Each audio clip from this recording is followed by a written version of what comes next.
যারা বিগ বস দেখেন তারা সবাই জানেন যে নেহালকে হচ্ছে সিক্রেট রুমে রাখা হয়েছে। আর সেখান থেকে নেহাল হচ্ছে গতকাল রাত্রে আবার পুনরায় হাউসে এন্টার করে। অ্যান্ড সেখানে হচ্ছে খেলাটা জমে। আমরা সবাই জানি যে আমাল মালিকের সাথে হচ্ছে নেহালের কিছু ঝামেলা হয়েছিল। আর নেহাল আমাল মালিকের কিছু কথারও হচ্ছে সিক্রেট রুমে থেকে রেসপন্স করছিল। তো নেহাল যখন বিগ বস হাউসে রিএন্টার করবে তখন নেহালের সাথে আমরা আমাল মালিকের একটা ঝগড়া দেখতে পারবো। সেই ফাইটের মধ্যে হচ্ছে আমাল মালিকের অনেক কিছুই ফাঁস করে দিবে নেহাল। তার নেহাল আমাল মালিকের অনেক কিছুই ফাঁস করবে, যার মধ্যে থাকবে আমাল মালিক পিঠ পিছে কী কথা বলছে, কার নামে কী বলছে, সেগুলো হচ্ছে নেহাল কিছুটা সবার সামনে বলে দিবে। আর নেহালের ক্লোজ ফ্রেন্ড যারা হচ্ছে দুজন বাড়ির মধ্যে আছে, মানে বাসির আর ফারহানা, তাদেরকে হচ্ছে আমাল মালিকের ব্যাপারে বলবে যে আমাল মালিক তার ব্যাপারে কি বলতো, তাদের ব্যাপারে কি বলতো পেয়েছে তা হচ্ছে নেহাল বলে দিবে বসির আর ফারহানাকে। এখন দেখার বিষয় যে বসির আর ফারহানা এগুলো শুনে কি রিয়েক্ট করে, আর রিয়েক্ট করে নতুন করে আমাল মালিকের সাথে ফ্রেন্ডশিপটা কন্টিনিউ করে যায় নাকি নতুন করে কোনো ফাইট হবে, তা হচ্ছে দেখার জন্য সবাই খুব এক্সাইটেড।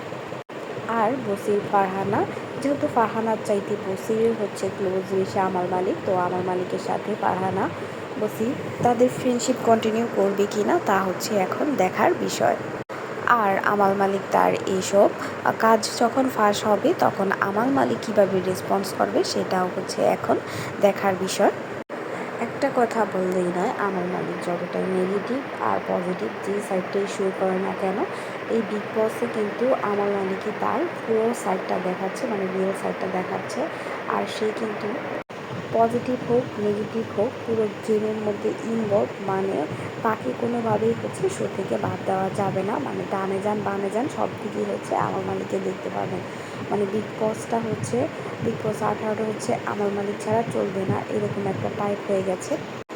তো এখন দেখার বিষয় নেহাল এসে যখন এই কী করবে তা আমাল মালিকের কর্মগুলো ফাঁস করে দিবে তখন কি হয়, এটা দেখার জন্য কিন্তু বিগ বসের সব অডিয়েন্সরা কিন্তু অধীর আগ্রহে বসে আছে যে কী রেসপন্স করে আর ঝগড়াটা কিভাবে হয়। আমার মালিকও কিন্তু খুব ভোকাল, সেও কিন্তু চুপ করে থাকবে না। তো তাদের রেসপন্সটা দেখার জন্য আর বসির ফারহানা আর আমার মালিকের ফ্রেন্ডশিপটা কন্টিনিউ থাকবে কিনা সেটা দেখার জন্য কিন্তু অডিয়েন্স খুব আগ্রহে বসে আছে। আপনারা কাকে সাপোর্ট করছেন তা কিন্তু অবশ্যই কমেন্ট বক্সে জানাতে ভুলবেন না। বসির আমাল মালিক আর ফারহানা নেহালের মধ্যে কাকে সাপোর্ট করেন তা অবশ্যই কিন্তু আমাকে কমেন্ট বক্সে জানাবেন।